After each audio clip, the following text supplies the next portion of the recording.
was either right next to or nearby. Or you just Yes. This was actually the farm house. And this the bar. Well, this is how we'll circle back. Yeah, good. Is the walker There's no particular rush. Okay, welcome. There is this. Welcome, everybody. Oh, yeah, that was nice. I'm gonna get my witness. Yeah. Peter, He's coming. you're on. Yes.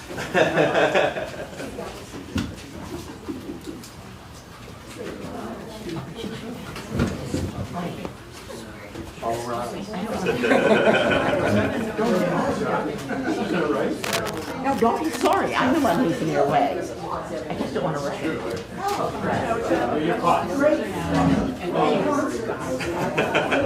She's finding her way through. Thank you very much. All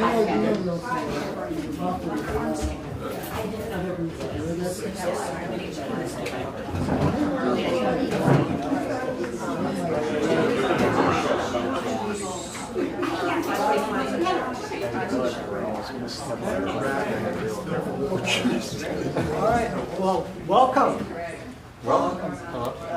So glad to see you all here. This is really exciting. The first thing I would like to do is to remind everybody that at 3:30, or not everybody, but anybody who is here that is a Democrat from Weston, will be holding our caucus to nominate Justice of the Peace candidates. So please do come and join us at that point. Before I do introductions, I'm going to take a little bit of a privilege here. And I know that over the last couple of days in particular, there's been a lot of big news, a lot of changes. I mean, news this morning, news 2 days ago, news four days to 2 weeks ago, all kinds of things that can be very dispiriting. And I've spoken with a number of friends and acquaintances that have said, the only way I can deal with this is to shut it off and make believe it's not all happening. I think we experienced some of that back in the 80s during the Reagan years. I think it would be unfortunate for us to just settle back and surrender and end up with some changes that we just don't want to see in our society. And a situation that will be much more difficult to dig ourselves out of than if we were to address things now.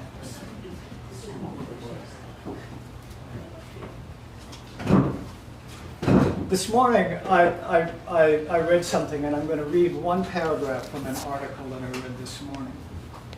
And it opens with a quotation. And this is from Hildegard of Bingen, who was a 12th century Benedictine mystic, medical practitioner, writer, and composer. We shall awaken from our dullness and rise vigorously towards justice. If we fall in love with creation deeper and deeper, we will respond to its endangerment with passion. So the writer in the paragraph I'm going to read in commentary on that said, what does it mean, this endangerment? Endangerment is putting something at risk. The risk is not embracing life experiences as part of the wholeness of creation, thereby missing the falling in love with it all, rather than pushing the too much life away. If I don't risk falling in love with what's going on in my world, I will miss the chance to rise vigorously to meet my life with great passion.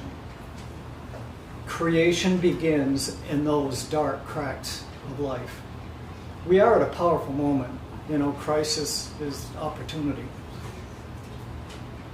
It's a time to awaken and risk being in places and relationships that need rebuilding. This is where life yearns to be revived.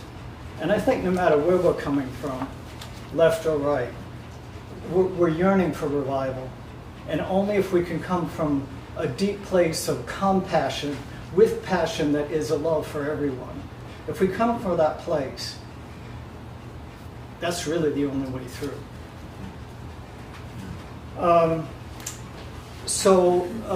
Before I introduce our speakers and moderator for today, anyone who's a candidate that is running for office, could you stand and identify yourself and state what you're running for? Hi, I'm Chris Morrow. I'm running for the state rep from Weston, Andover, Londonderry, and Wynn Hall. And the primary is August 13th, but you can vote anytime now, so vote early, vote often. I am not on the ballot, so I need to be written in, so if you could just write me in, that'd be greatly appreciated, and we'll get to on the November ballot. Thank you. And the chair of the County Democrats, Sally Lauren, is with us. So thank you. Thanks for all you do. Yeah, this is a very organized county. You're the work you do is really wonderful. Well, I appreciate it, and I love the work you're doing, so it's even more exciting. So thank you. Good, so welcome, and thank you.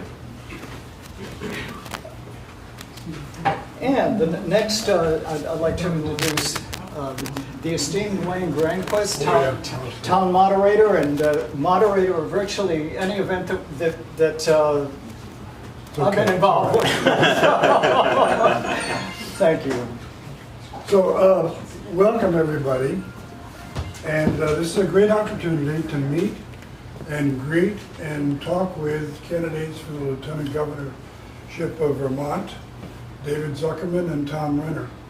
We had a coin toast a few moments ago to decide who was going to speak first. Tom won the toss and elected to be the receiving. To be elected to be the second speaker. So David will be starting it off. We're going to start with each of these gentlemen speaking for a few minutes about why they want to be Lieutenant Governor again or once. And then we're going to open it up to Q&A and comments. I will have a few questions I'll direct to both of these gentlemen. And I know that you'll have questions and comments for either both of them or one at a time. And we'll have plenty of opportunity to discuss these things. And if you guys want to talk to each other about issues that you see a difference between you, that's perfectly okay. So with that, I'll say the obvious other thing. This is not a time for speech making. So if there are opportunities for you to ask questions, as I'm sure there will be, try to be to the point. And we love to know your philosophy. We know all the things you stand for, but this is a Q&A session, so look forward to that. So with that, I'm going to sit right here and ask David to start. Well, thank you. Appreciate the opportunity, and thank you for hosting as well, both the town committee and this fine establishment. It's a pleasure to be here. I am David Zuckerman. I am currently your Lieutenant Governor. I'm also a farmer up in Heinsberg, where we just got 6.2 or 6.3 inches of rain, and I'm sure you know better than many, unfortunately, what that means. I'm fortunate enough that we don't live next to a river, but I will say last year, with rain every single day, besides the biggest rains, the diseases and the losses in the crops were quite significant. And so I have a personal connection to sort of the impacts of this new reality that we're living in. I've been a long-time climate activist. I studied environmental studies at the University of Vermont and have been espousing and pushing for stronger renewable energy policies and more climate resilience and more efforts, either as individuals or collectively as a governance, to address the climate crisis. And I have an 18-year-old daughter who just graduated high school, who I'm sure many of you either have children or grandchildren that in many ways, between the climate and decorum and democracy, we're all feeling that real pain from kind of where we are right now. I thought I'd reflect for a minute about an experience I had as a legislator back in 2000. And I was a legislator for 18 years, by the way. In 2000, I was in my third, fourth year. And that's when we passed civil unions. And at that time, the division in the state, the challenge that people felt, the fear that many people felt, was very palatable and similar to where we are today across the state and across the country. And what I found, as you spoke of with respect to talking about love, is so important, and also listening, also trying to, as hard as it can be sometimes, hear where someone's coming from with that different perspective, and looking for the place to start the common ground rather than starting the conversation with battling about the differences. And I go back to that regularly in my sort of core value and memories throughout my work in politics, because there is a lot of common ground.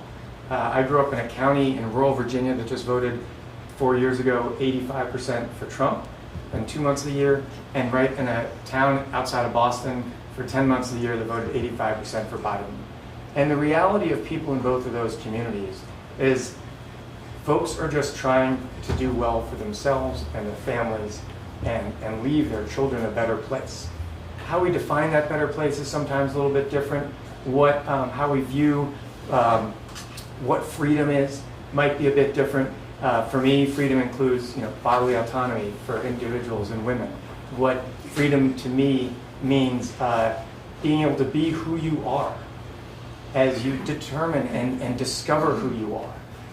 And some of what I've done as lieutenant governor and prior to that as a legislator was often working on various issues around those things. And I'll wrap up by talking about sort of what I highlighted this last year and a half outside of the political process of being the town moderator of the Senate, which is one of the lead jobs of being the lieutenant governor, is running those meetings, is I took a tour around the state. And I went to bookstores, school libraries, town libraries, and did a banned books are books worth reading tour. Because part of the job of lieutenant governor is the official duties of running the Senate and, of course, being prepared to be the governor. But it's also to be a voice for some of the issues that at the time might not have been policy discussions, but community discussions or things that are happening elsewhere that might overshadow us with what's going on. But then speaking in those forums, I would have guest readers and myself read passages from banned books, Toni Morrison, Tango Makes Three, books that are primarily being banned around gender and gender identity and race history. And then had a community conversation with folks who had different perspectives.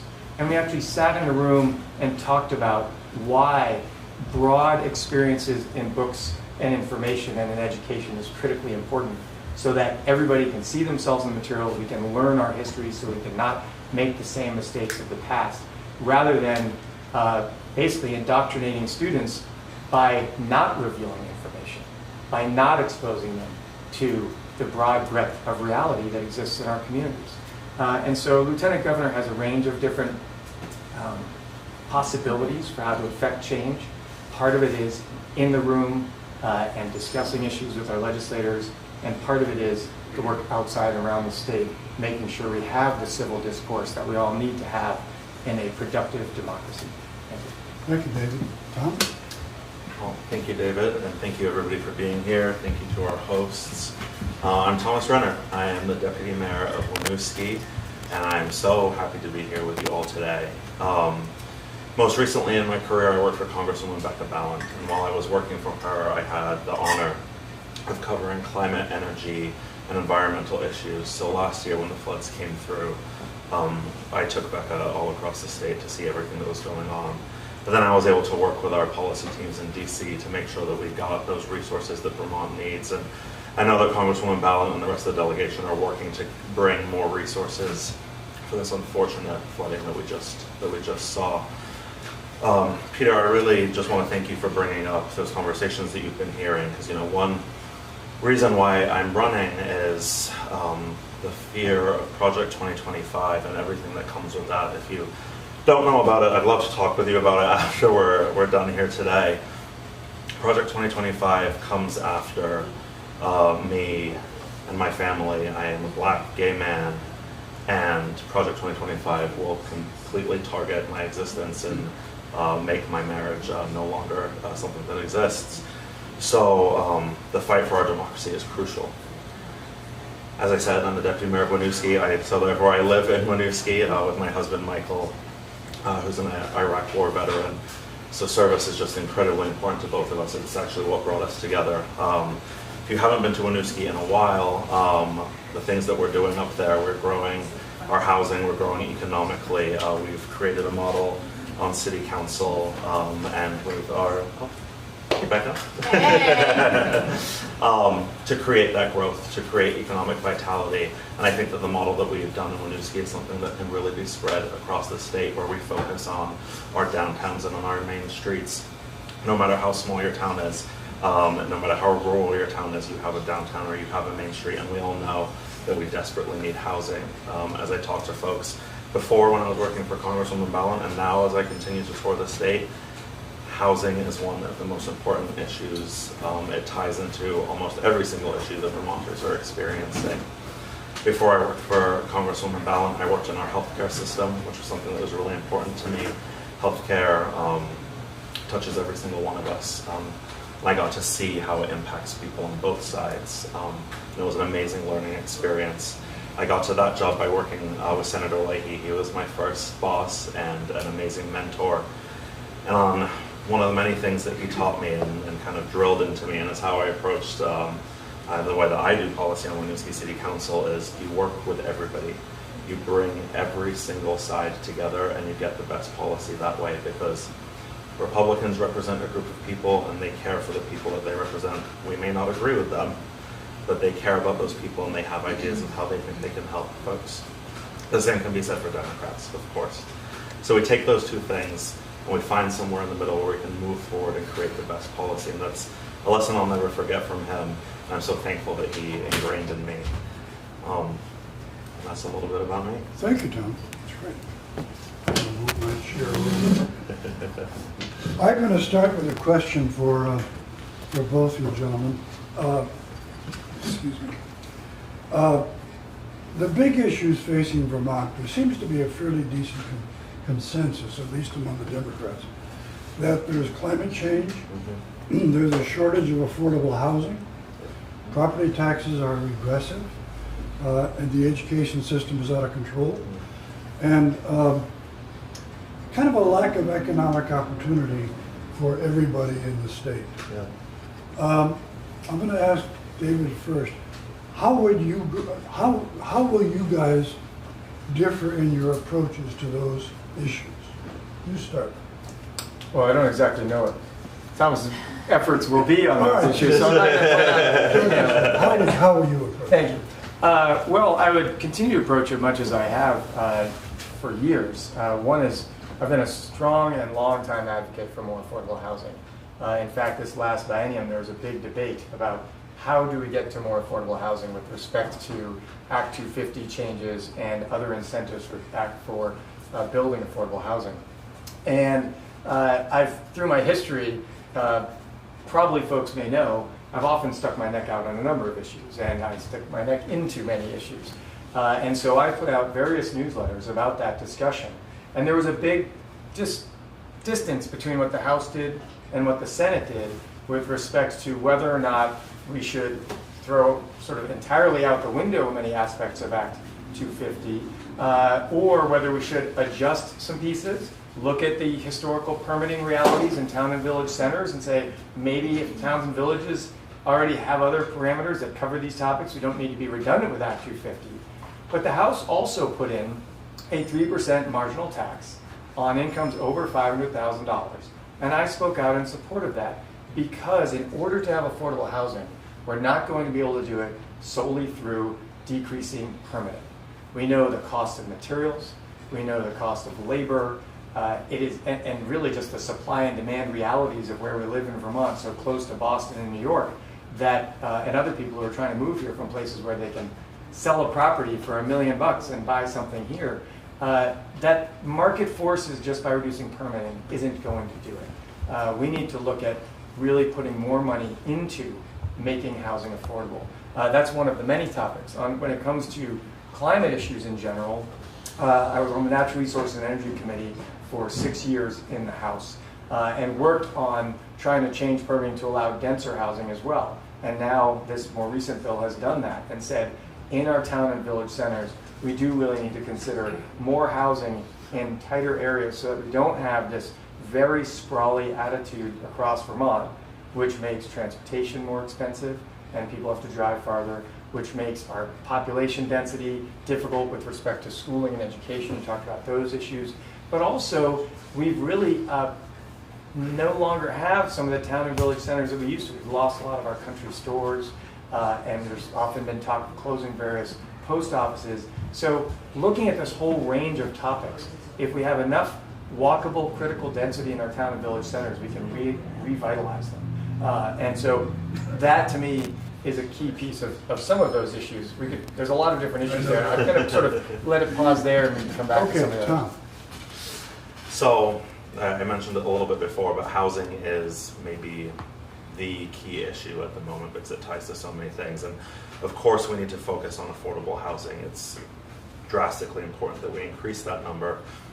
One thing about affordable housing is we desperately need the federal government to change the tax credits, which is another reason why we need to think about our federal elections and flipping the House. The more tax credits that become available, the cheaper it is. As you were mentioning, David, it's incredibly expensive to build at the moment.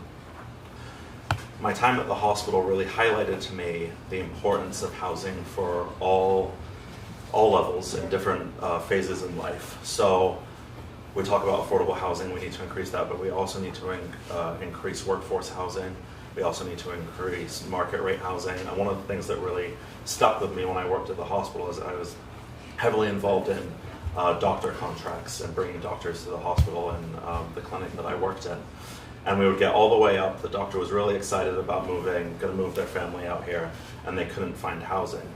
So that's why we need to focus on housing of all levels, because it turns out a doctor can't live in affordable housing. They simply don't qualify for that. So we need to be building housing at every single level that folks find themselves.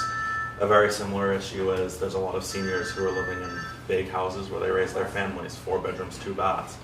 It's not that they necessarily want to be in those houses anymore. I actually find that they don't want to be there. It's a lot of upkeep. So we need to have the housing for those folks to transition into. They're not looking to go to skilled nursing facilities yet. They just don't want to be in this big house. So we need to build condos, those types of things for folks to move into, freeing up those larger houses.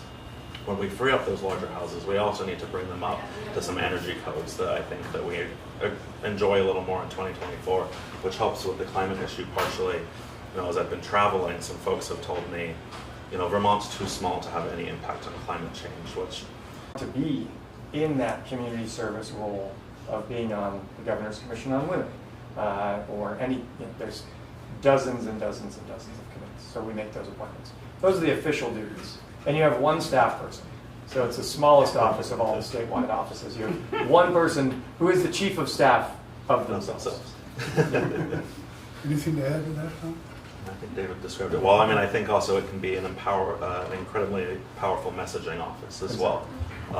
Taking a message of what the Senate Democrats are doing and then spreading that statewide, but also of the values of our state, I think is a thing that the Lieutenant Governor can do. Other questions? Related to that, I was wondering how, as Lieutenant Governor, you can influence administrative and legislative policy. Because you're all talking about policy on that. You're welcome to take the first stab. Yeah, so you want to know how you can do that? Yes, as Yeah. Lieutenant Governor. Yeah, certainly. So, I mean, I think, I mean, building relationships with one, and that's something that, even though I'm not in the legislature, I'm very happy to say that I have very good relationships in both the Senate and in the House. And, one wonderful thing about the Lieutenant Governor's office, and David, I'm sure you'll agree, is you can really command the media to listen to what problems are going on in the state and really talk to them and also advocacy groups about what is happening. And I think that having one voice advocating for those policies is a really powerful way to change the narrative or assist in the narrative that Senate Democrats are trying to put forward. Well, and I think that's a big piece of what I've done from both my 18 years in the legislature as well as my 6 years as Lieutenant Governor.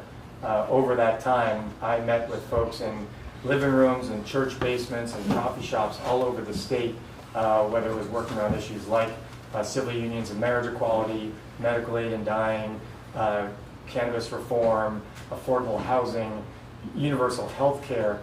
By doing that work for 24 years now in public office, I've also built a pretty extensive email list around the state, which any of you are welcome to join on.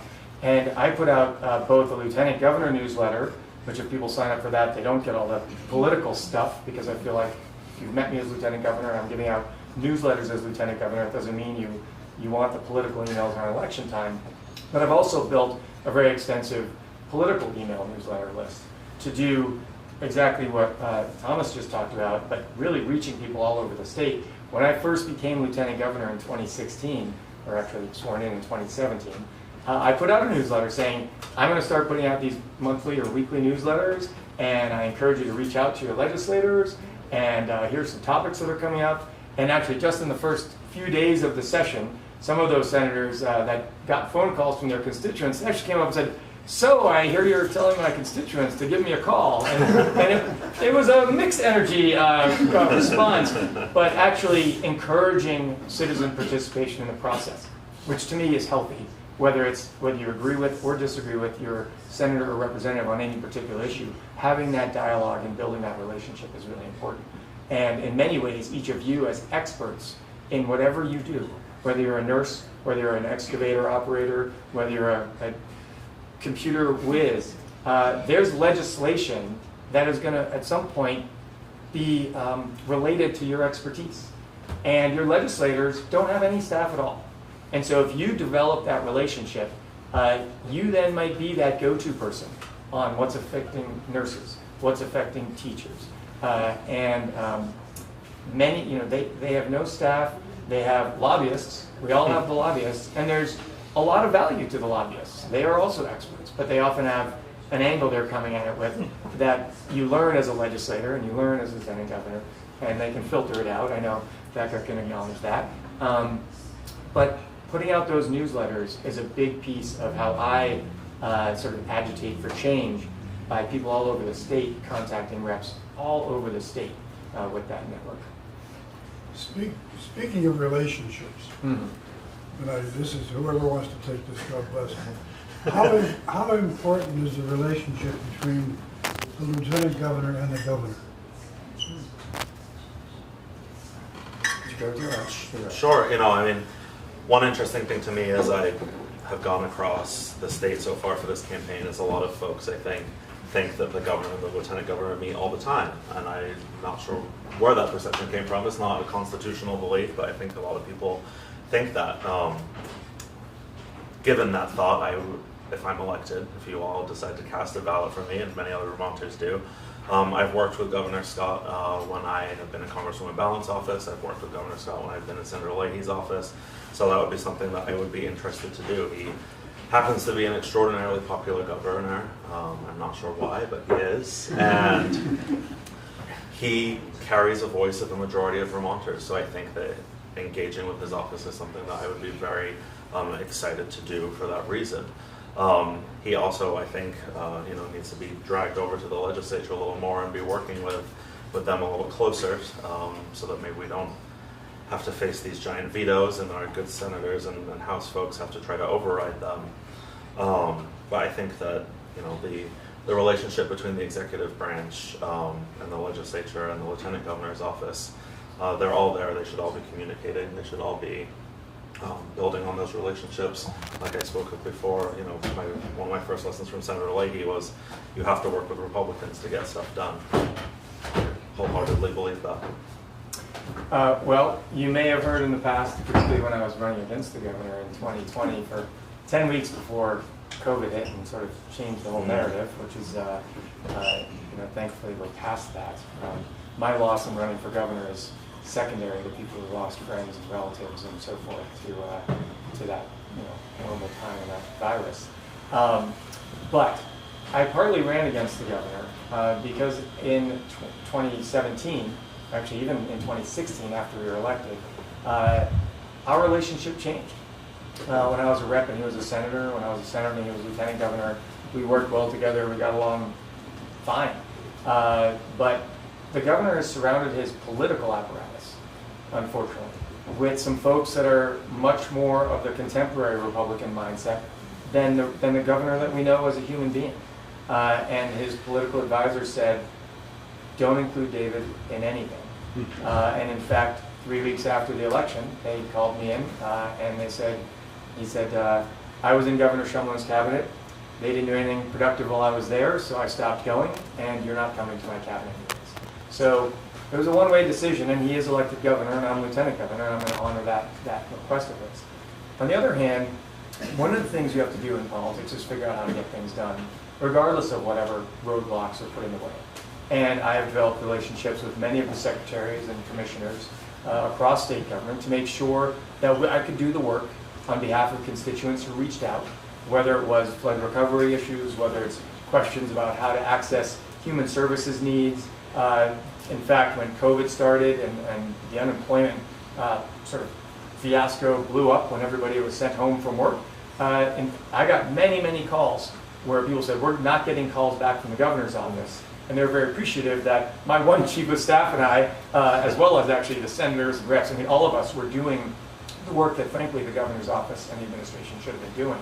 And so you get the job done, preferably with other people. But the governor has, chosen a path. And I think if you really look at this last couple of years and how poorly he worked with the legislature, how at the end with property taxes, he said the big meeting is Wednesday or Tuesday, and he didn't even show up. So, I think it's always possible. I will continue to reach out to the governor's office. I've brought him ideas that I thought were nonpartisan that we could work on together, like revamping human services and education so that the two branches of siloed government could be more efficiently working together on behalf of families and kids, which would actually save money and would get us earlier contact points with kids facing trauma or other issues so we can alleviate those issues and get better outcomes for those kids. I'm still happy to work on that. That's an issue I brought him in 17, but now as we look at the property tax issue, it's not only our tax system that is regressive, as you mentioned earlier, where the top 30% pay a lower percentage of their income towards education than the rest of our state, but also there's some structural issues in government that take work and time, and unfortunately with 2-year terms, most politicians are too afraid to take on a project that's going to take more than a year because you have to show results right away in our instant gratification society.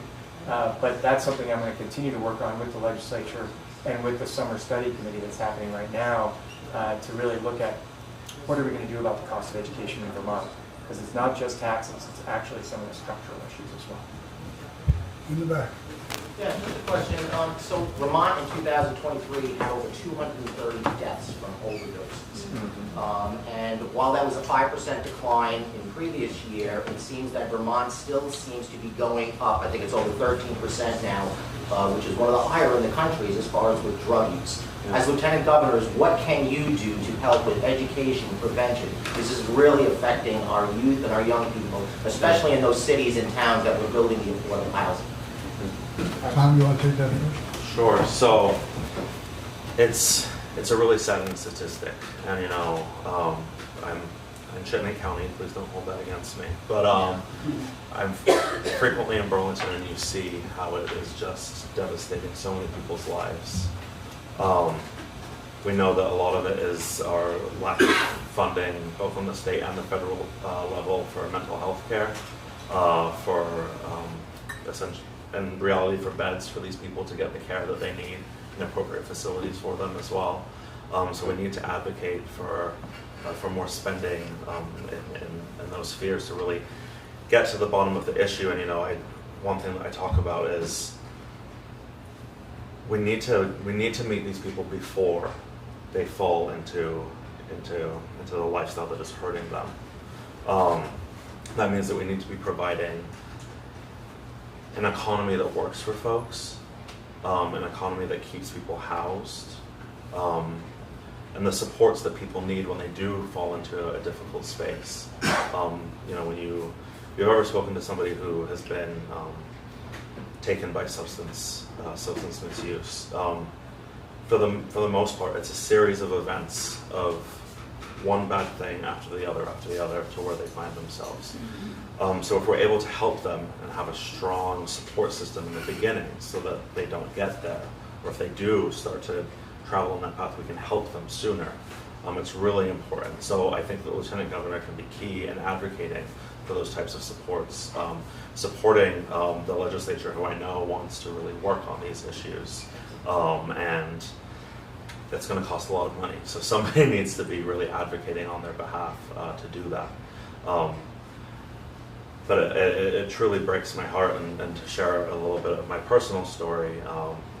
A member of my family for many years was using, and it's thankfully no longer, and but had a family support system. We served as a support system that the state did not serve as. But it's incredibly crucial. Every single person who is experiencing anything related to drugs is a key member of our society waiting to be helped and be part of community again. Thanks for that question. Yeah, and part of being lieutenant governor is having that spokesperson role. And I was very outspokenly supportive of the harm reduction site in Burlington. And when you're the lieutenant governor and you do that, it opens up space for others to feel like it's a safe space politically to go to the edge of what some people are uncomfortable with. And I have a long track record with that, whether it was marriage equality, whether it was cannabis reform, whether it was medical aid in dying. These are all topics, like substance use disorder, that sometimes make people uncomfortable. And politicians often don't want to go near the edge of uncomfortable issues. Speaking up for a harm reduction site, where those who have become afflicted with substance use disorder know they can go somewhere if they're alone. Because usually if you're going to use that, you actually hide away to do it, which is another part of where the deaths come from. Because if you go behind bushes to consume, and it's got fentanyl or xylazine or other drugs that are going to do it too fast and too strong, there's no one there to help you. And so having a safe space to do it first, and then developing a relationship with the people who are there, who can then open those doors to the opportunities to recovery, is critical. The other thing is really expanding our recovery process. Many people may or may not have heard of Jenna's Promise up in Johnson. And the first time I met the Tatro family, it was at a legislative event up in Lamoille County. And the Tatro family actually runs a big excavating company, and he grilled me because his politics were a bit different than mine on other issues. This was long before his daughter, Jenna, sadly passed away from an overdose. And we have developed a long and strong relationship since. I was one of the first people to visit an old church that they've then converted into a recovery center.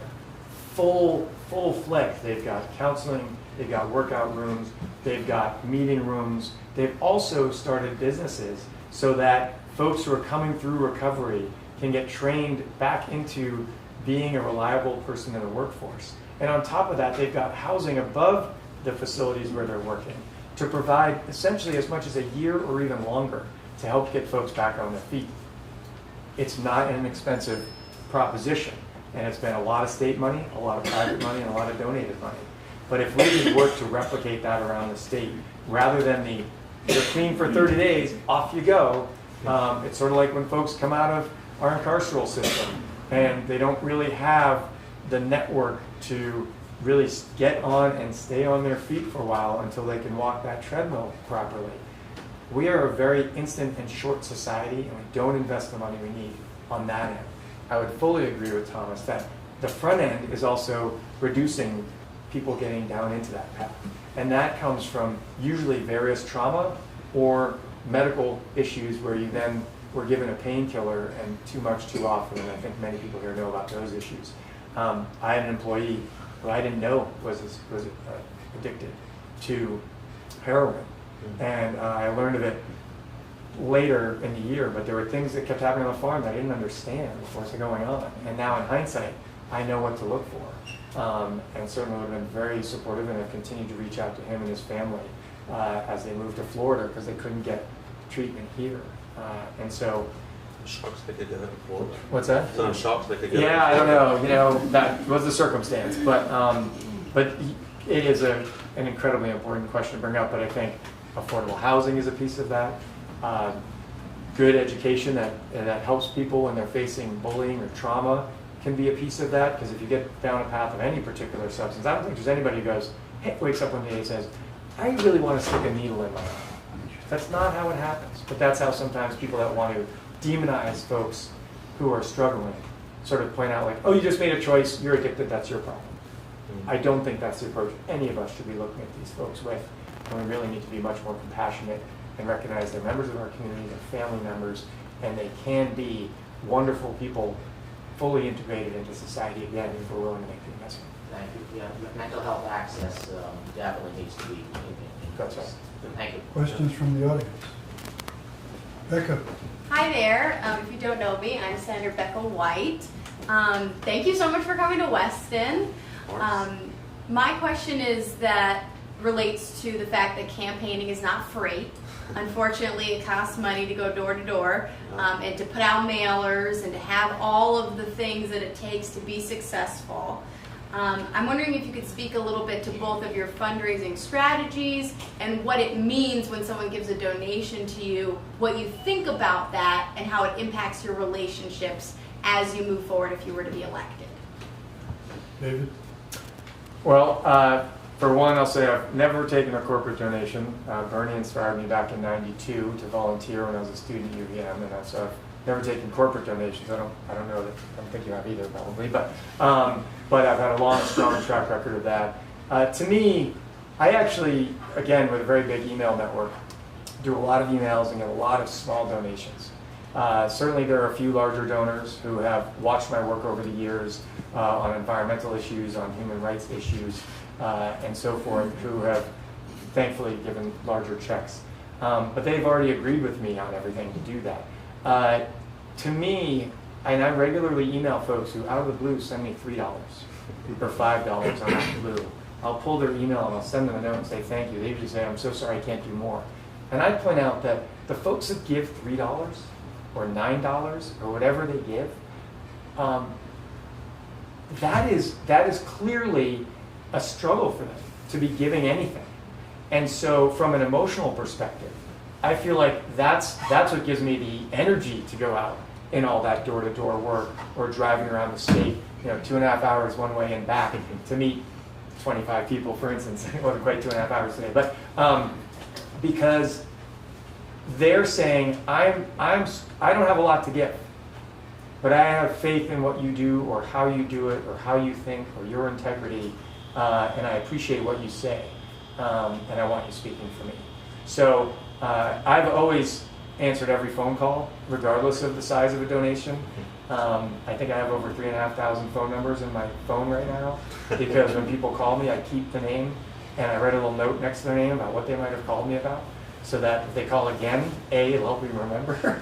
But also because it's nice to know, that there's that many people that have reached out to me over the years, trusting me as a public official and a public servant. People regularly call me a politician. That's the word for what we do. And politician used to be a really honored and revered word. Now it's pretty much a slimy word, because sort of people have turned it that way. But I really think of myself as a publicly elected official. And that's what those $2 to $3 and $10 contributions sort of reinforce in how I think about my role and who I am. Same question to Thomas. Yeah, so, Becca, you're right, you have to raise a lot of money, and it is, honestly, I don't like doing it. I don't like asking people for money, and as I speak to folks about it, and I'm sure you've had the same training, you gotta do the hard ask, you have to ask for a specific amount of money, et cetera, et cetera. As a guy who grew up in a working class family, who's black and who's gay and has been told to not ask for much, it's really hard for me to ask people for their money. But you need it to run. And I said when I started this campaign, if all I can raise is enough money to put gas in my car and drive around the state for 2.5 hours and go talk to people, that's what I'm gonna do. And the small donations, big donations, any donation, I appreciate so much. Every single person who gives me money, I write them a letter and thank them for giving me money. This kid, a gay teenager in the Northeast Kingdom, sent me $5. And he sent it with like a little note about how much it meant for him to see somebody who was queer running for statewide office. And that $5 means way more than a $2,000 check. The person who's writing a $2,000 check can probably afford to write a $2,000 check. This like 19-year-old kid sending $5 in a check. In fact, that he knew how to write a check was kind of amazing. But that he sent a $5 check. I have no idea what that represented from his bank account. It could have been all of it. But the note and the reason why was so important to me. And the media fixates a lot on how much money we're raising, or that, I'll say it, David raised more money than me. I still believe that money isn't what is important in politics. It's connections like this, and this cost me $40 to come down in the gas tank. So as long as somebody gives me $40 in a couple of days, I'm all set. Tom, a little follow-up. 7 days and some of the other reporting around here, around the north end of the state, talks about your prominent Republican gifts from Tarrant and et cetera, et cetera, et cetera. What's that about? I'd like to know. So, giving you money. I can say one. Jerry Tarrant gave me $3,000. Jerry Tarrant does business in Winooski. I happen to be the deputy mayor of that town. And he has agreed with the policy that I have done, which has been Democratic progressive policy. My assumption is he told his family and his friends that he likes what I do. Outside of that, I don't really know why they all wrote me checks.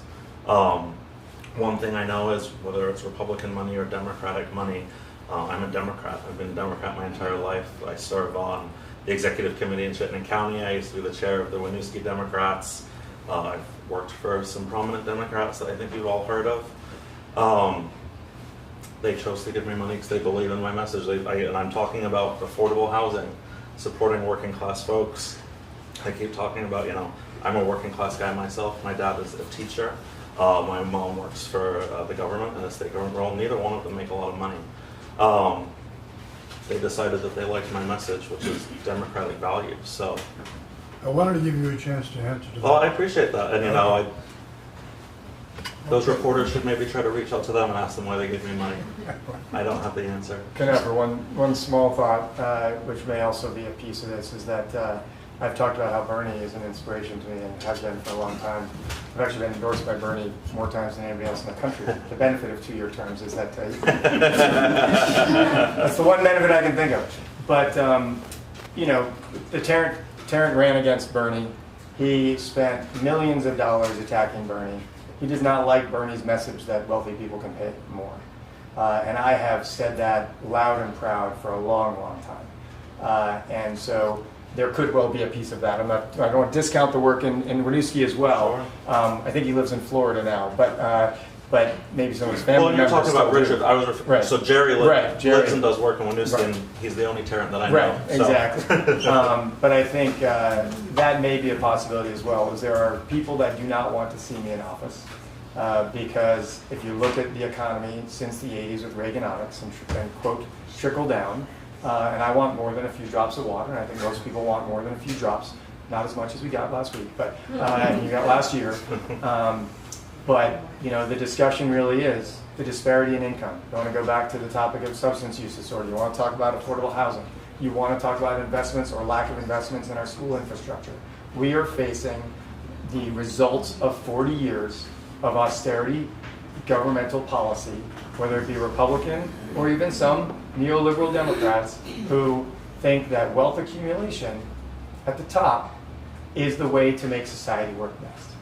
And I very much and very proudly speak out that I do not think that is the way that we are going to move forward to bring this country back together. Because if you really look at where the division comes from, it's from economic fear of rural people in particular, where those jobs have moved overseas to create cheaper products and more profits, and moves those middle-class jobs out. And those two things together, the tax structure and those trade policies, have been what has gotten us where we are today. And the other Tarrants, maybe not that one, certainly, and I don't know about that one either, think that way, and they do not want me in office. They think if I lose, that's a signal to Democrats in the legislature and others that if you want to invest in new things that are society-wide, society beneficial, say universal child care, like the legislature did, or the House did with affordable housing again, it didn't quite make it to the end line, but a marginal tax on incomes over $500,000. If you made $1 million, it would have been a $15,000 increase in taxes. I think people who make $1 million could pay $15,000 more. Folks who have a lot of money that are of the mindset that they should be able to keep it all and spend it the way they want, when it's been a workforce across the state and society that's built the infrastructure for them to make their money, they don't want that. So that's, I think, a part of that as well. Question?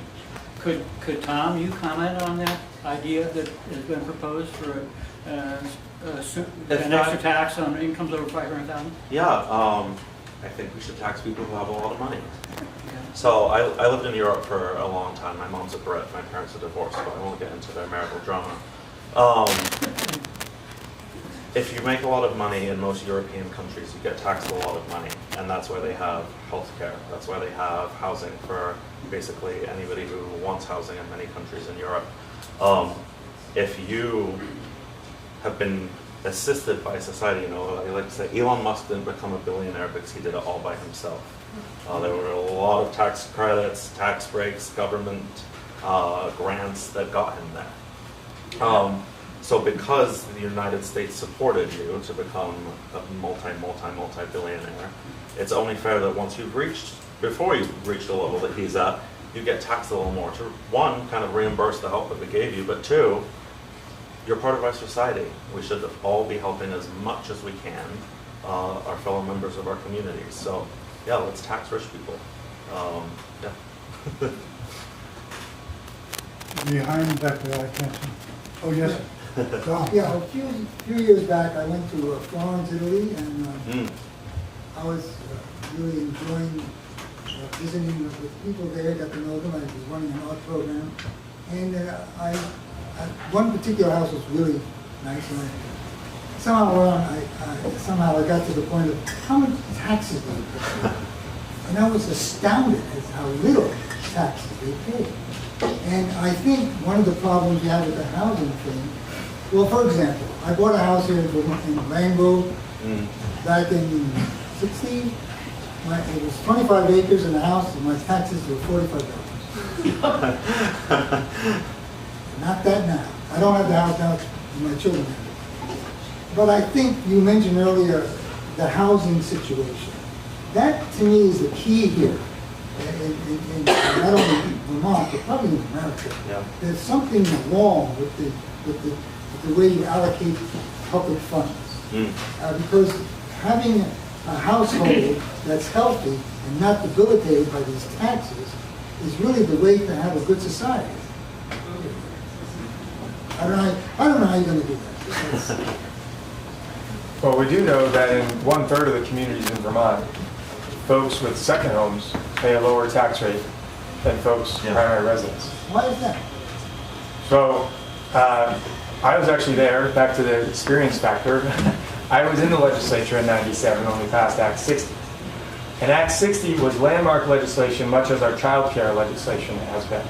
And it is viewed across the country, and it's taught at Yale as one of the most equitable forms of funding for education, because some towns had extraordinarily low tax rates because they had a huge tax base, whether it's industry or ski area. And other towns that don't have a lot going on had very low overall property value to pay for their schools. And so kids in those towns, you know, the tax rates had to be through the roof to pay for kids. And so you had very disparate abilities to fund education.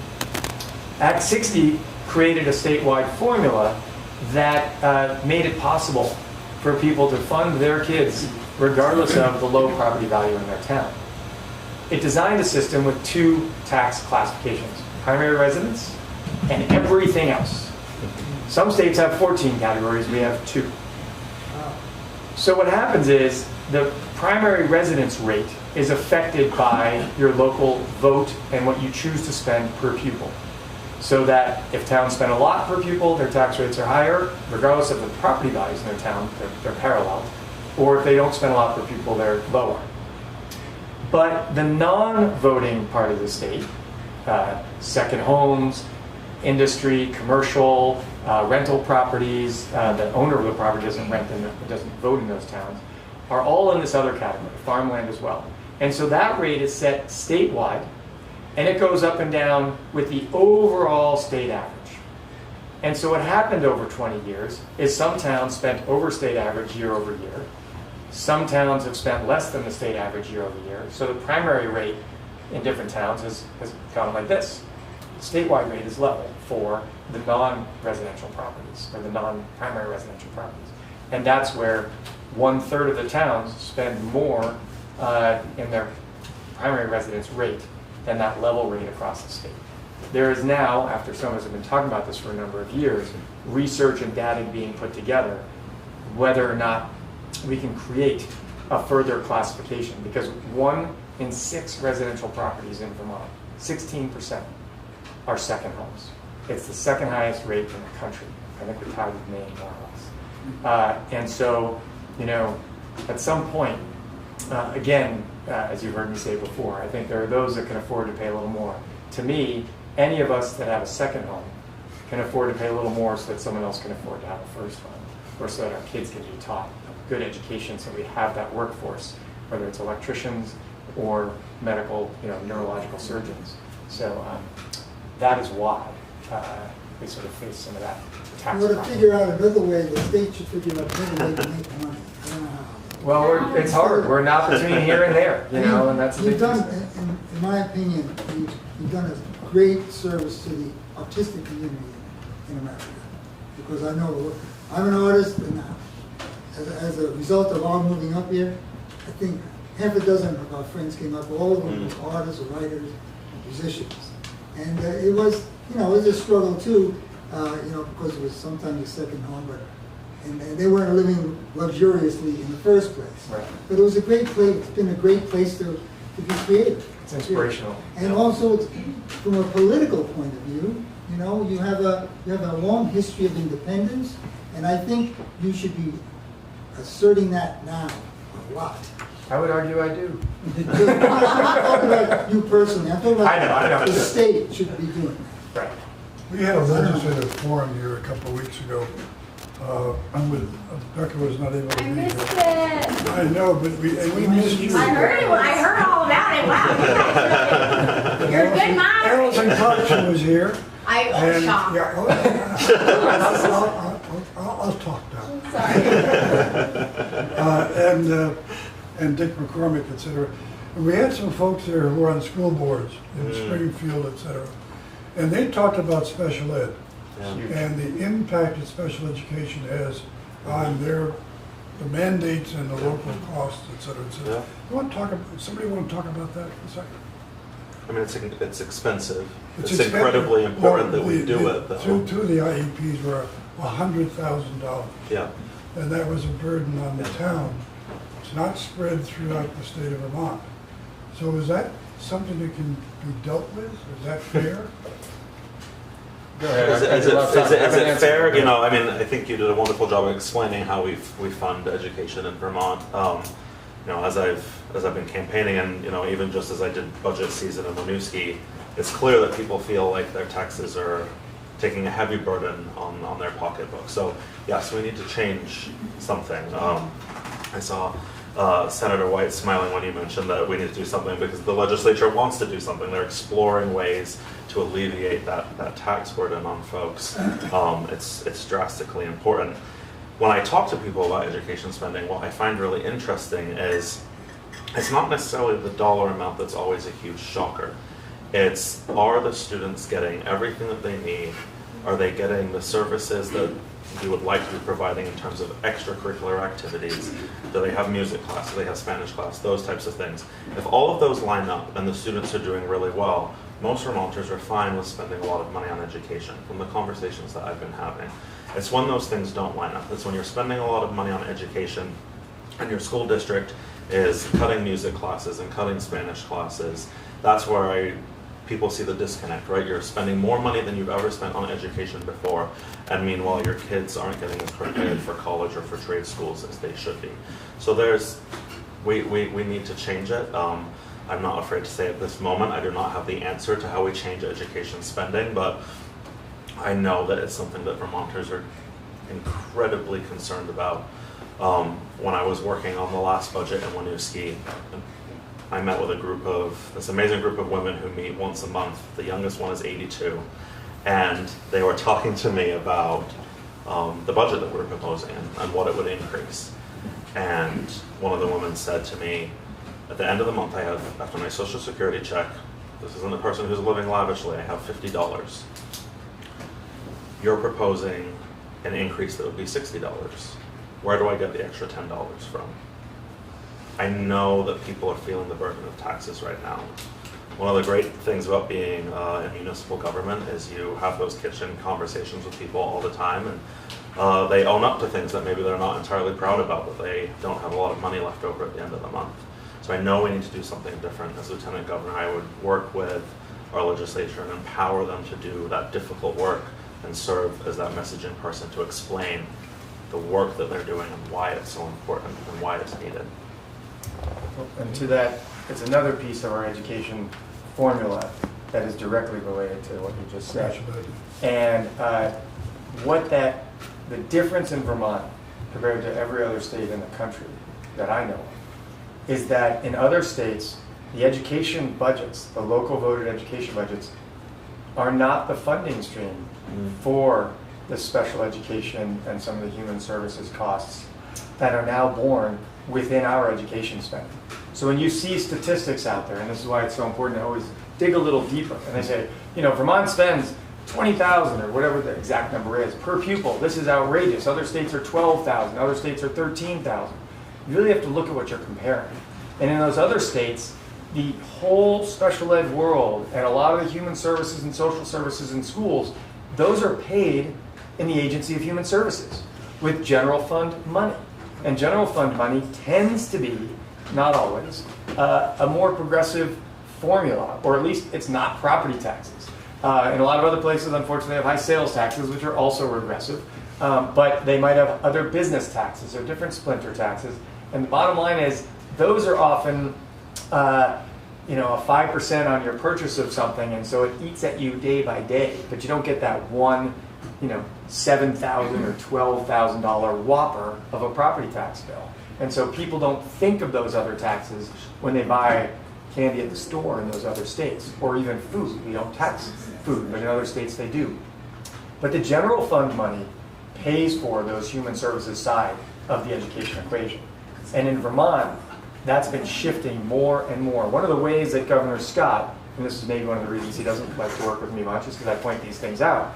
But in the last couple of years, we've seen a $60 million shift onto the ed fund as costs from human services by doing something called vacancy savings and not filling and not paying for the positions of what human services is supposed to do. Now, you don't see that. It's not in the news. It's quiet. It works in the no new taxes, political, short, easy messaging. But it really is new taxes because it shifts that cost onto those school boards saying, we are required to pay for those things, and now we have to look at cutting arts or education or remedial math or whatever it is. And so these are the unfortunate underbelly of the political beast that never gets out there in the real conversations, and it takes knowing that to then work to fix it. Peter?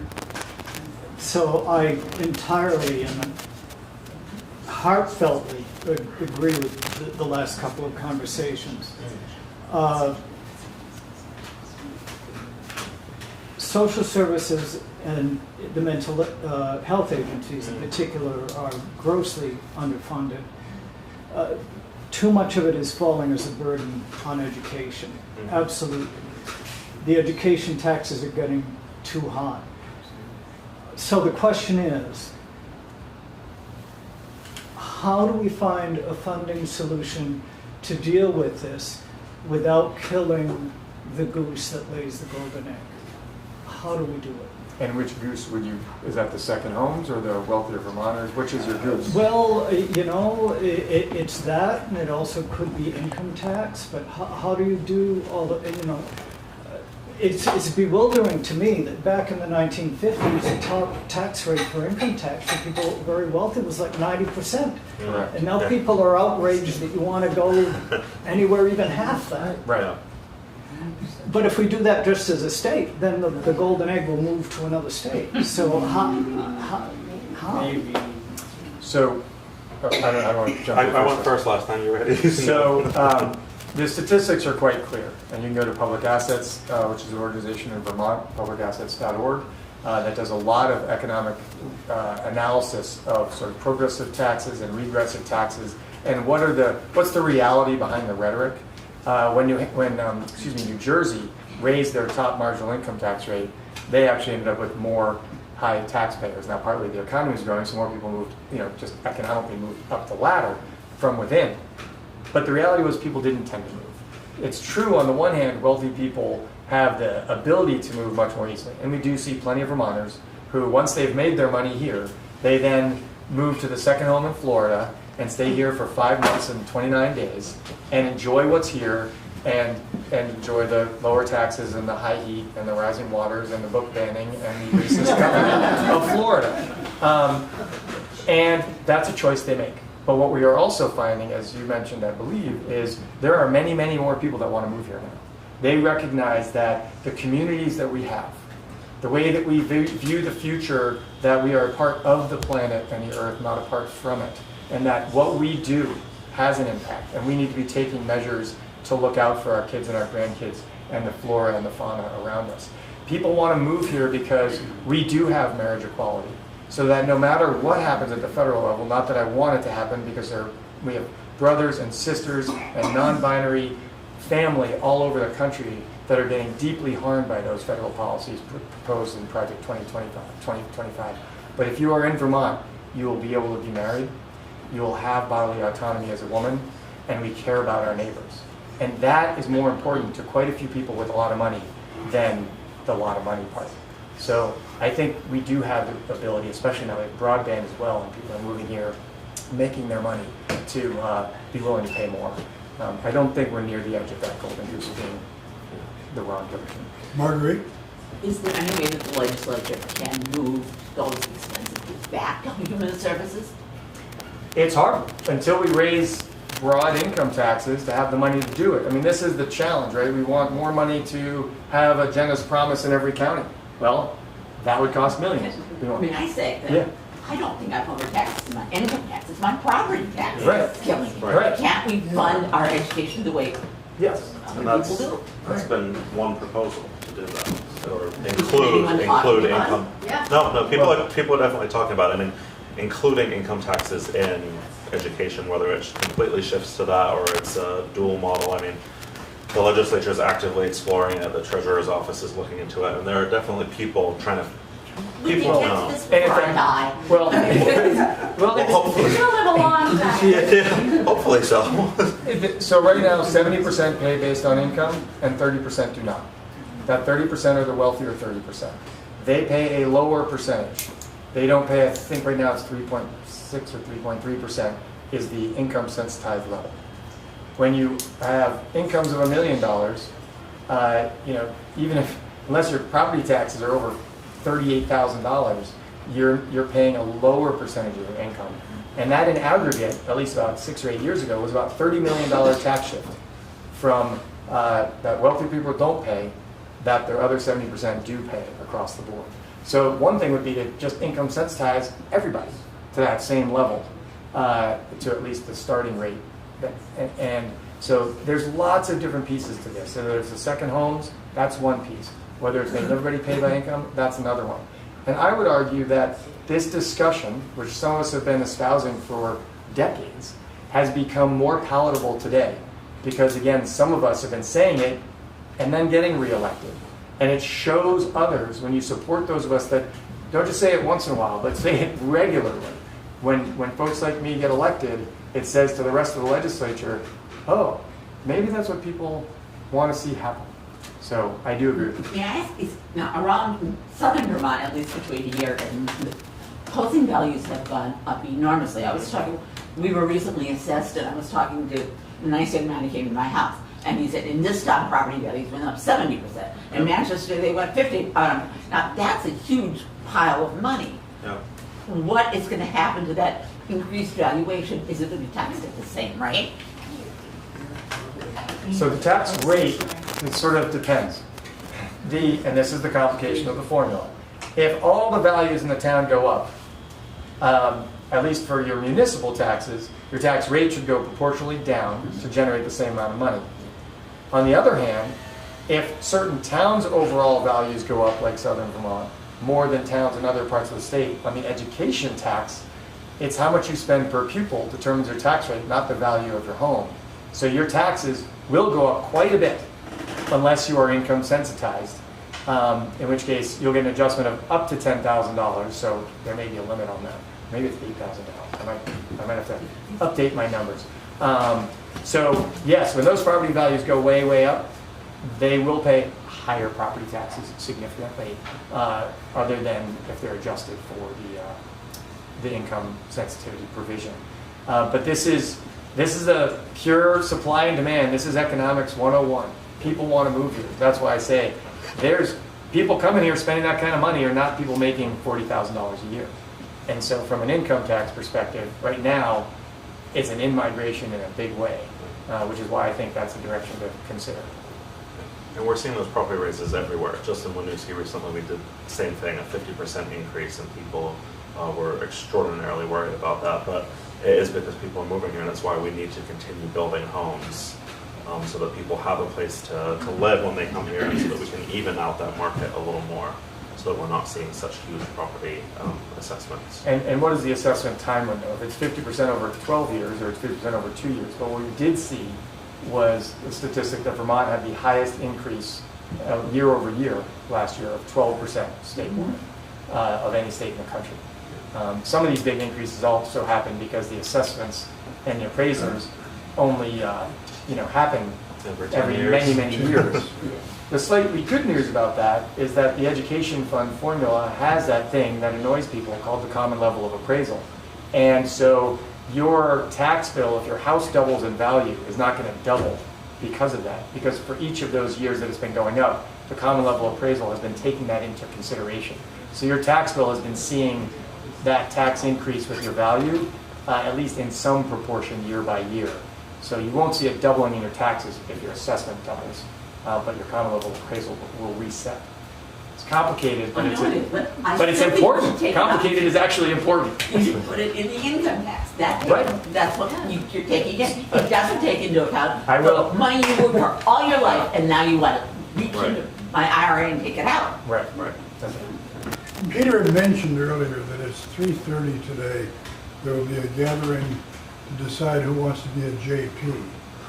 Now, justices of the peace, as I hope you know, comprise most of the Board of Civil Authority.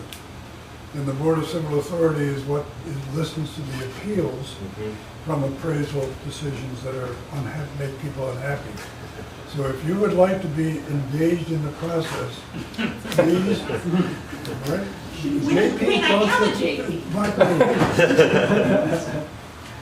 Please consider doing that. It's an exciting opportunity to do something very important in this town. So I commend that to you. Yes, and we can select up to 5. So, and the Vermont Democratic Party is strongly suggesting that every town that can nominate the number that of openings that are there. Currently, the 3 that my understanding is those that had run on the Democratic ticket the last time are planning to again, but that leaves 2 more. So if you are interested, please stay for the meeting and let us know.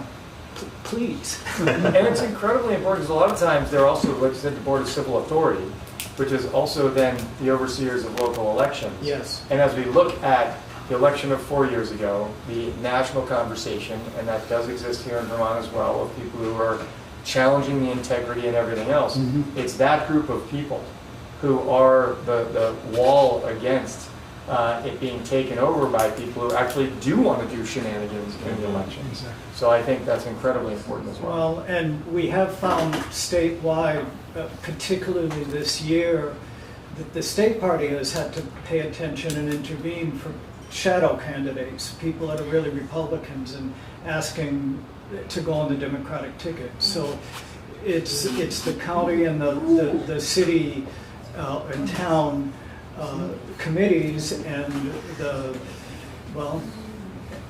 and the JPs as far as election oversight that are paying attention to that. Right. So, Other questions from the audience? Bruce? Getting back to education, Sure. for the last however many years, there's been a consolidation of school boards, which I was never supportive because I think I was on the school board a couple times in Londonderry. The more schools you have to look at and maintain or whatever, supervise, Yeah. the less contact you have with each individual school. So what are your, and it seems to have not saved money like it was supposed to. So what are your opinions about consolidation? Is there any way to go back? Or is it going to keep going?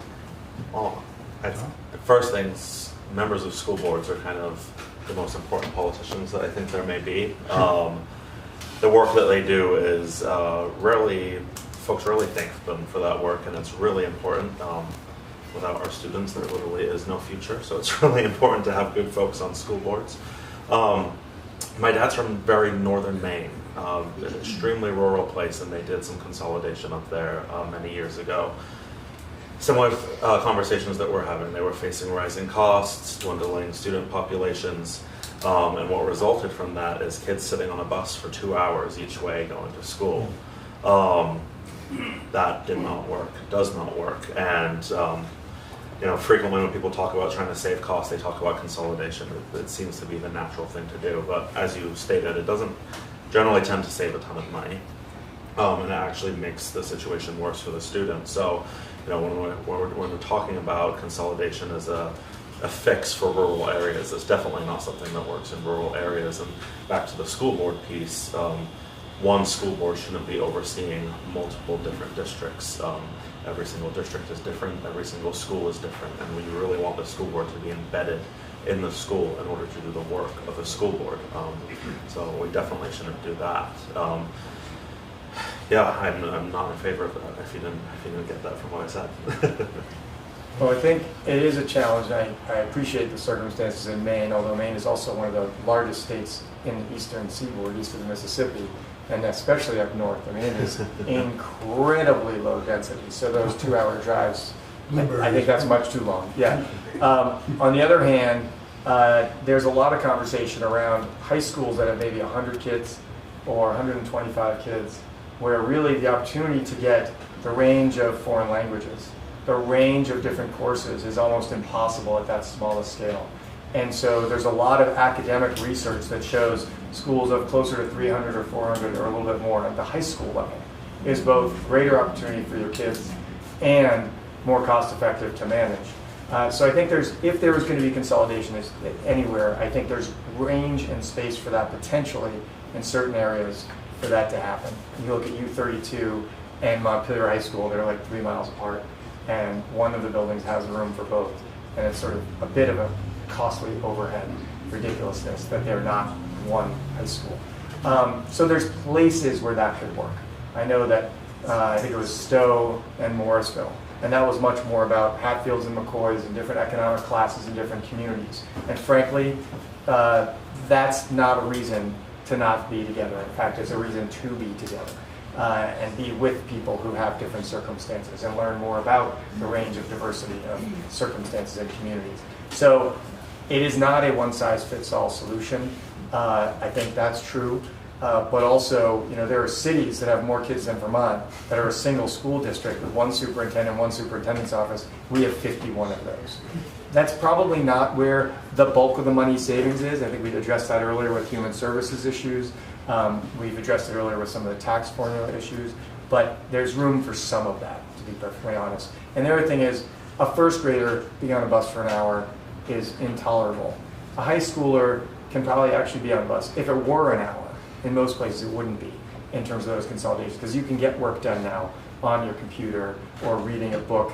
And when you're 16, I think that's a little bit less of a challenge than when you're 6 or 7 or 8. So I think it really depends on the age. Chris? You mentioned your frustration with 2-year terms. I'd like to hear you both comment on that and whether that's just for the legislature or for statewide office as well. And related to that is the structure. I believe is a legislative change that could happen. We just have to hope that the governor would sign it and all legislators would approve of it, which it doesn't seem they all do always. As far as the terms, I'm not sure if that would be a constitutional change or not. I think it would be. Yeah. I'm pretty sure. But, so a couple things. I did serve in the House for 14 years, and then the Senate for 4, so that was the legislative side. And then, but the districts are very different. The House district was a 2-seat district, had about, at that time, 8,500 constituents. While running every other year is a bit of a challenge at that scale, it can still be done in that sort of summer campaign. I found that I certainly and my colleagues during the legislative session really primarily focused on getting the job done. I don't think it was as big a distraction. In the Senate, it starts to be more challenging because the districts are quite a bit bigger. When I was a senator from Chittenden County, it was a 6-seat, 140,000 person district. That starts to be in a scale where you're not going to knock every door, and the campaign takes a bit more. Statewide, much like a Washington representative seat, because we are a 1-seat representative state, 2 years I don't think is long enough, but I also really do value that idea that Vermonters get to kick the tires every couple of years. So I proposed an idea, and I continue to propose it, and sooner or later, like some ideas of mine that take a long time, I think this one may come to fruition. If your first term was 4 years, and then the ensuing terms were 2, you would have the opportunity in a 4-year term to show that you could take on a big task and not have to have the result within a year, like this education and human services restructuring. That's not a 1-year project. So no one will ever take it on. That's a problem for the state because you can't make the big structural changes. On the other hand, if you've been there 4 years and you've accomplished something big, that next term when you do 2 years, you say, look, like I did before, I'm starting this now, but I'm going to keep going. You've had enough time to be around the state, both doing the job and campaigning and producing results. That every 2 years wouldn't be as big a hurdle. And so it would be a little bit of a hybrid. We tend to elect people to that second term 99% of the time. I was one of the people that knocked someone out after 1 term. I was very proud of that. But actually, I beat someone who had been knocked out, I should say. That was inaccurate. But Randy Brock was my first opponent for lieutenant governor. But since Vermonters tend to re-elect the first time anyway, let's have that whole cost, because it's also a lot of money. We're talking about finance. What if all that money went to people donating in their communities instead of those expensive races? So I think there's a possibility for a combination. It might happen after I'm gone, but that's okay. Other questions? Will? Thank you both for joining us here in Weston. And as you may know, I'm listening. Okay.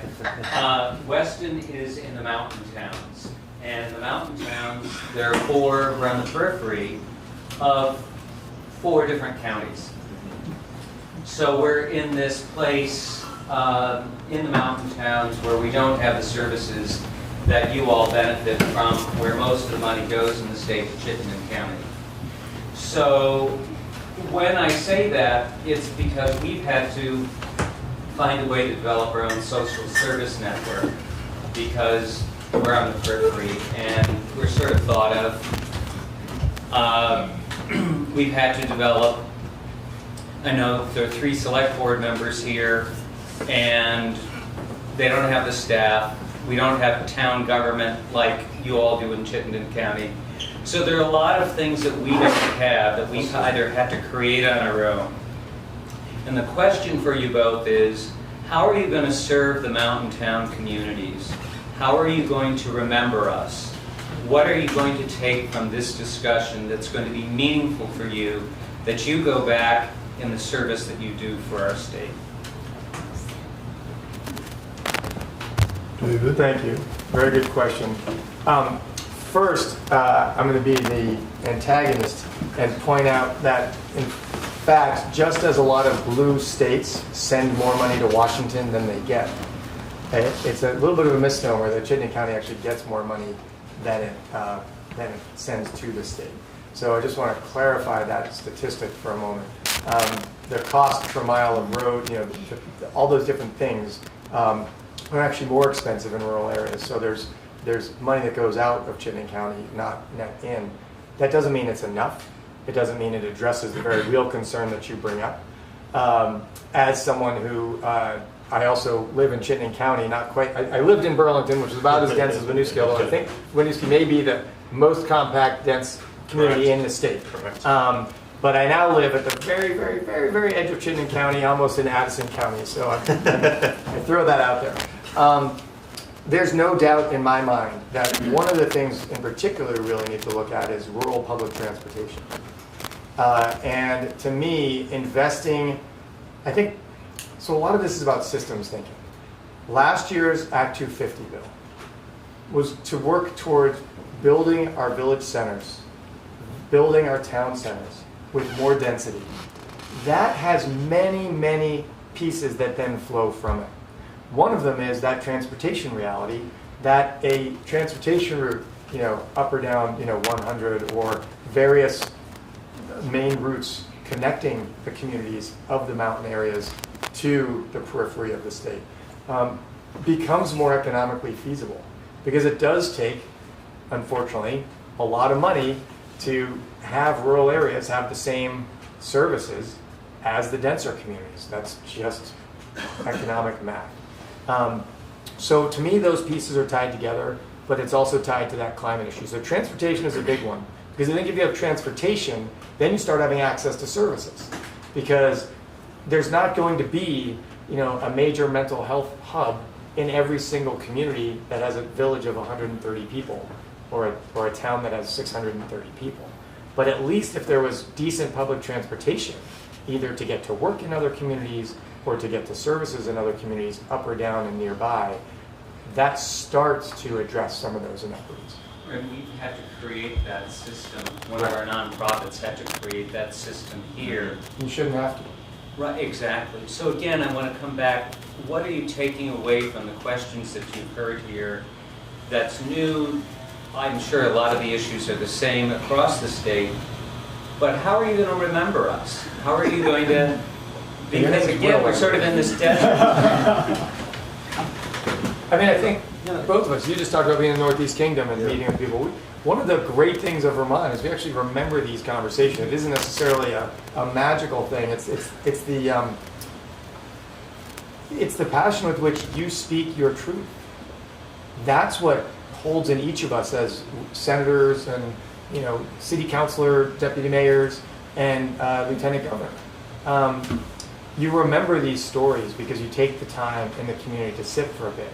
A lot of times my campaign volunteers and others will say, when you're at an event, you only talk, a lot of folks shake a hand and move on, and you spend too much time with each person. And I'm like, actually, that's how you learn more. You get a little bit past the immediate and you go into the deep.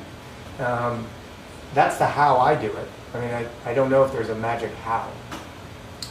Yeah, I mean, my family, my dad's family, and my mom's family, just in a different country, are from very rural places. I have a deep love for rural Vermont and rural America in reality. And I'll share a little story that maybe I shouldn't share with you all, but recently I was up in the Northeast Kingdom, and somebody, who I won't say who, said, well, when you become lieutenant governor, you can move to the Northeast Kingdom now. You don't have to be in Winooski anymore. I was like, I don't know about that. I really love Winooski, but I appreciate your welcoming of me to the Northeast Kingdom.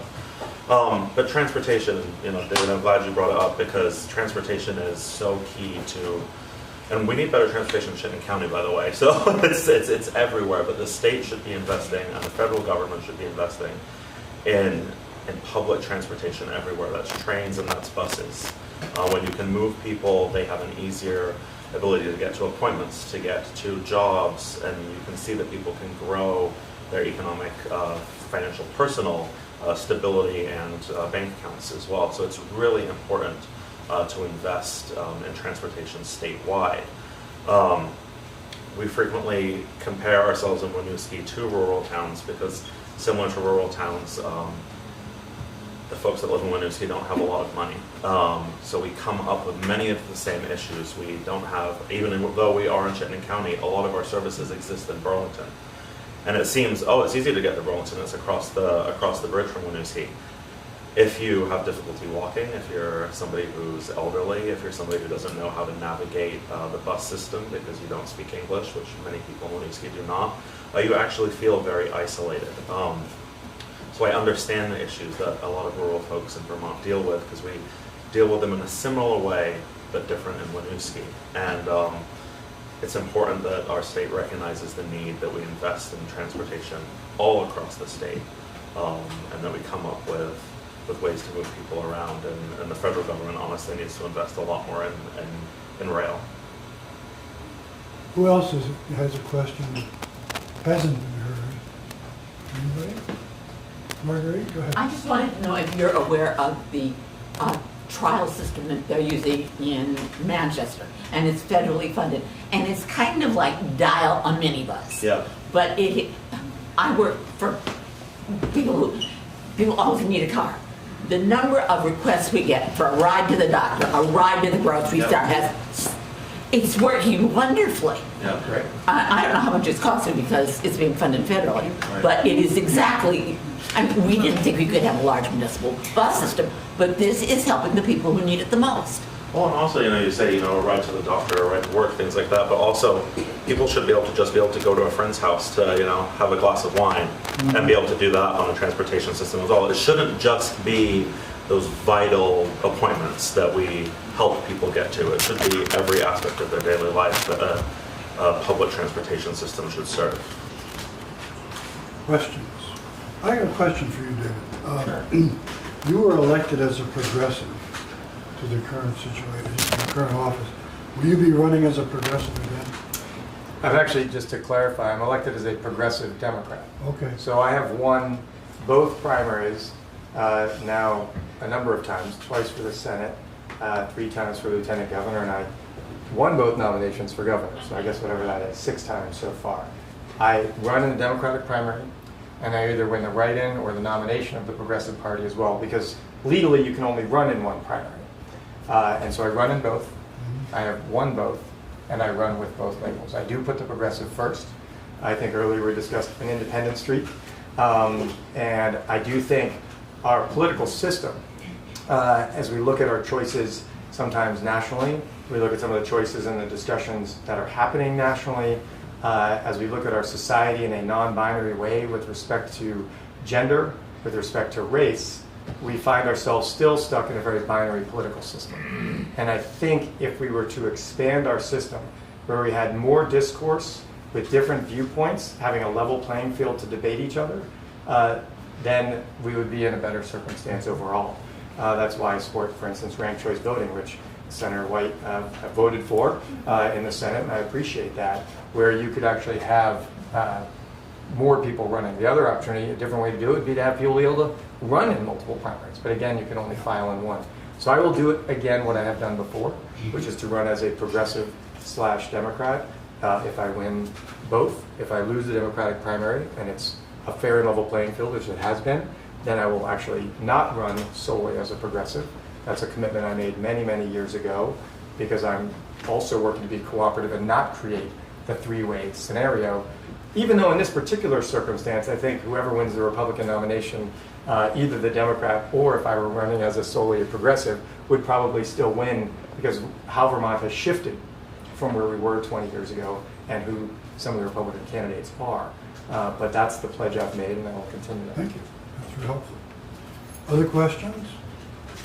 Thank you, Lynn. I just have a quick question about publicly financed campaigns. Is there a place for that? I know not perhaps it would stand up to the U.S. Supreme Court, but is there a place for that? I'm just looking at a 2-year term, a run for office, and then having to worry about financing that as well. Is there any place in either of the 2 candidates' minds for that in the future in Vermont? If you heard the question, it's about public finance.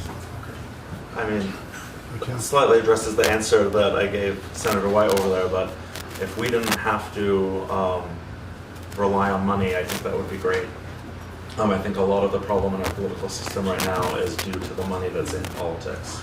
If it was just something that was publicly financed, I think it would immediately remove all of the outside money that gets involved into politics. in Vermont, where we don't, thankfully, don't see the rhetoric that we see on the national level, but if we could do it there as well, that would be great too. So I was in the legislature when we passed the first public financing law, and I worked with Senator White from Windham County when she was chair of GovOps to increase the numbers because they had gotten so small they were sort of obsolete. But as you say, within the court, Supreme Court, it's really tricky. The only system I see where we could have a public financing system that would both meet the Supreme Court lines, but also radically change the system to eliminate the need for private fundraising, would be a public funding system where it's a robust amount, say for governor, $1.25 million or $1.5 million. That's plenty of money to run a governor's race in Vermont, even though people have run statewide races for $6 million. You don't need that. But if the public financing system said you got this much, but if a private funder went over that, you would get a matching dollar for every dollar. Then there's no incentive to privately raise money because you'd be sitting there working hard to raise money, and the person who's got the public financing would be out campaigning, not even to think about raising money, and they'd get $1 for every dollar you raise. If that then happened, you wouldn't do that in the first place. You would just both do the $1.25 million. And maybe you need to have an adjustment where the challenger to an incumbent gets 10% more, 15% more, because there's no doubt an incumbent has name recognition advantage and community FaceTime advantages, but you could find a way to create that system. The problem is there's a lot of people that say, I don't want my money going to that person. Well, I'm okay with my money going to the pool that makes democracy work, fundamentally. And if I need to make my mind go, well, my money went to those candidates and I like them, and you can have your mind go, my money went to those candidates, that's fine too. But that would be the system that I think could solve it and not be judged. Doesn't say you can't raise private money. Go right ahead. Not going to get you anywhere. But that way it meets the federal court, the Supreme Court. Whether we can do that or not would still take a push because it might mean millions that wouldn't go to substance use disorder or public transportation. And that's where the biggest debate, I was once told when I first got in, the most important committee is not appropriations. The most important committee in the House is Ways and Means, and in the Senate is Finance. Because appropriations has to work within the amount of money we have. And the Ways and Means in the Finance Committee is the one that tells you how much we got and how we're going to get it. Income tax versus property tax, et cetera, et cetera, et cetera. So if we want to fund all of these things, we can only do it within the parameters of where we are willing to tax ourselves to pay for those public goods. Democracy is about the most important public good there is. One last question, and then we're going to go to wrap-up remarks. This is a follow-up after David spoke about progressive and Democrat. I wanted to turn to you, Thomas, to say, where are you on the spectrum of Democrat, progressive?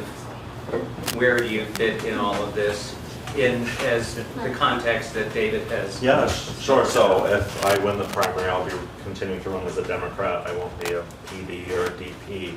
I've been a Democrat my whole life. I keep asking my mother to find a picture of me in a Democrat onesie because that's when it started.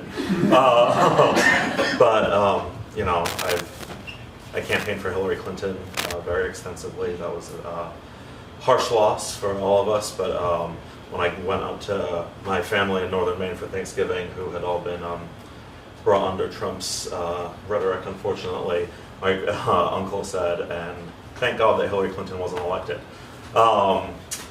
I've been a Democrat my whole life. I plan to continue to be a Democrat my whole life. Like I said, I'm involved in the party. Will always be involved in the party. Right, left, center as a Democrat? I think I like to say what my former boss, Becca Bound, said. I'm a pragmatic Democrat. I like to get things done. I have one more question. Can Vermont secede from the United States if Trump wins? Tomorrow? Oh. It didn't work for the last group that tried. Yeah. But we're so close to Canada. We are so close. I like to believe in our country. I like to believe that that this is a great union. We need to keep fighting for it. America's never been perfect. For many of us, America only started to get a little better very recently. I believe, as somebody who is involved in service and somewhat, I consider myself a patriot, which might look different to how some folks hear that word. I believe in this country and what it should be giving to people, and that's why we need to keep fighting. If Trump is to win, that means that we need to fight even harder, and that there are going to be people like myself who are very scared about our very existence. So a place like Vermont that holds such amazing ideals.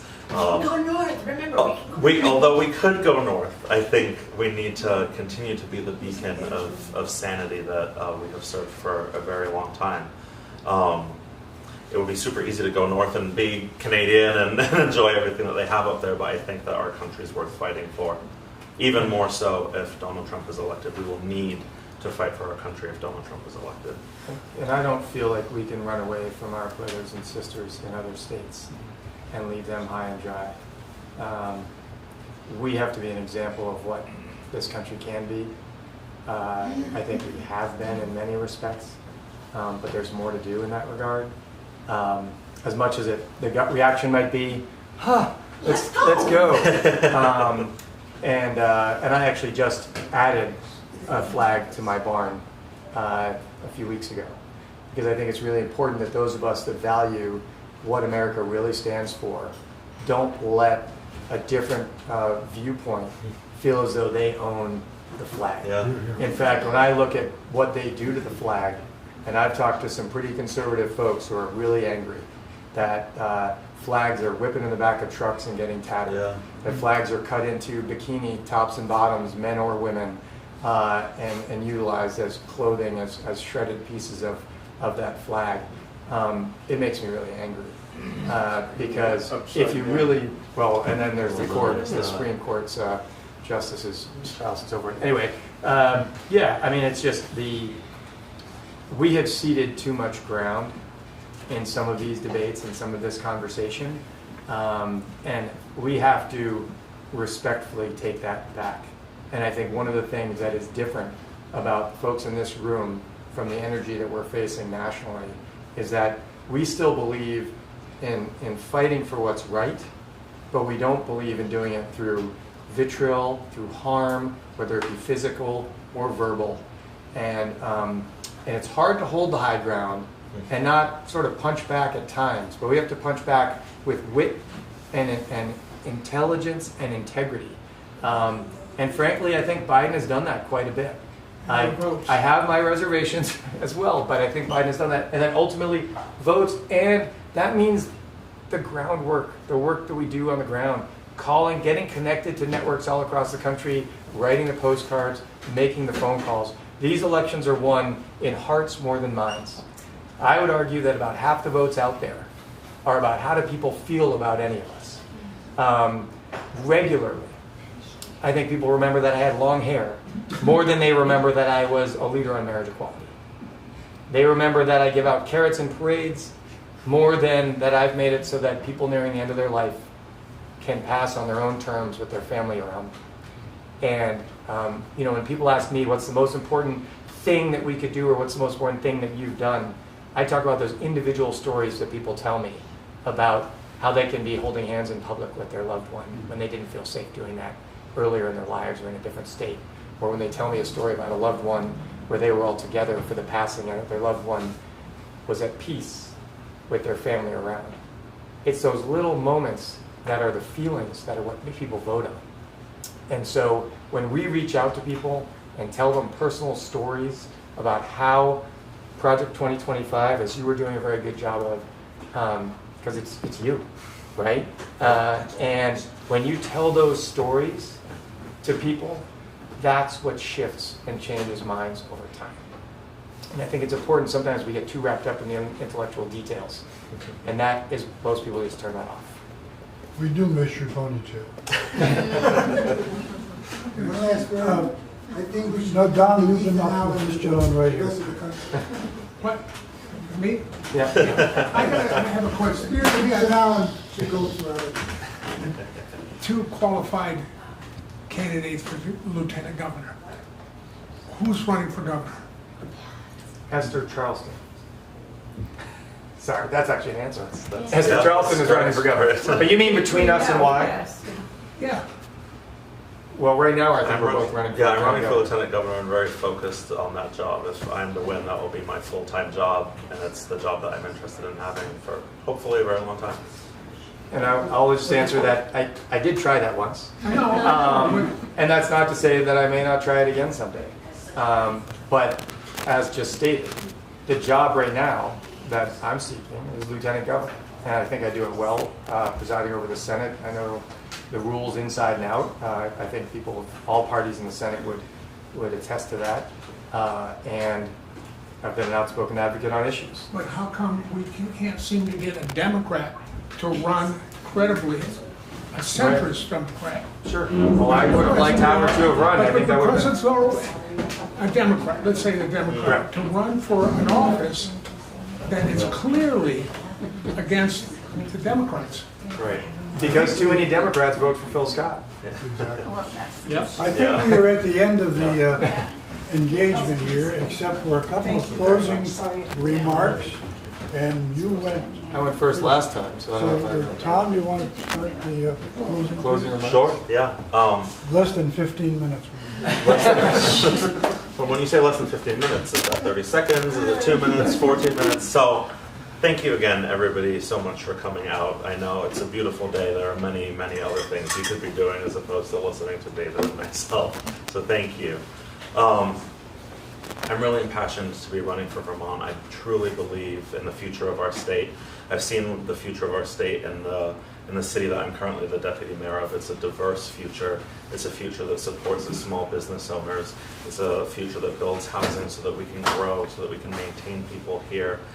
I think that the lieutenant governor's office, as we've both said, it's a messaging office, and I want to bring the message of a working class black gay man to Vermont in a statewide way to show folks that look like me, to show folks that have a similar background as mine, whether it be my identity, who I'm married to, my skin, or the economic background that I come from. I believe that a lot of Vermonters look more like me than they look like many other members of the legislature.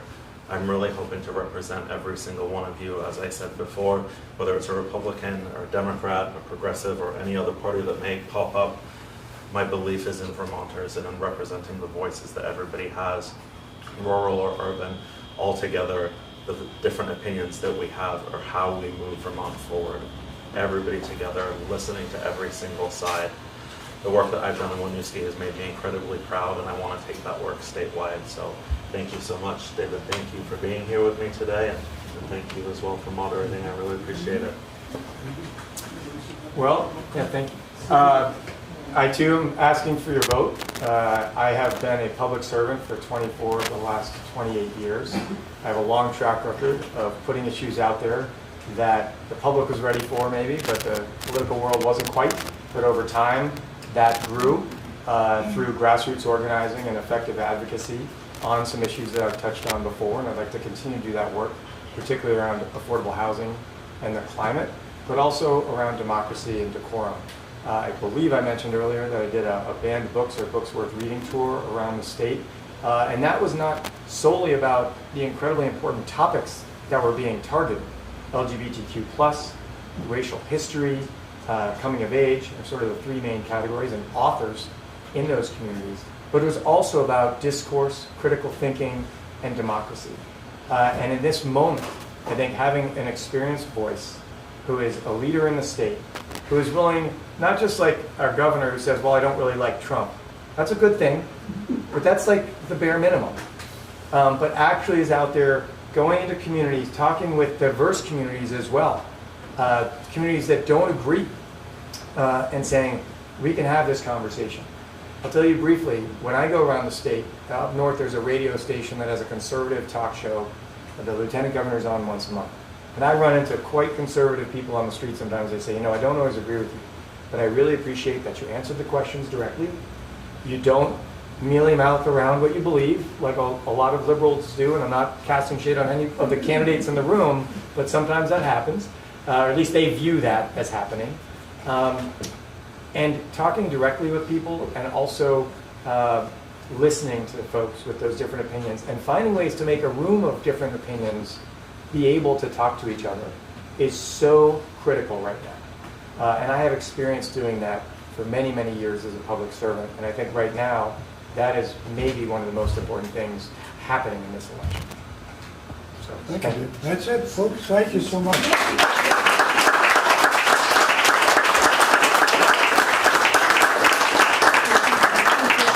love that, because I farm all the time, so I need to have it. Let's thank both of you. Let's thank Marissa and Annie for hosting us.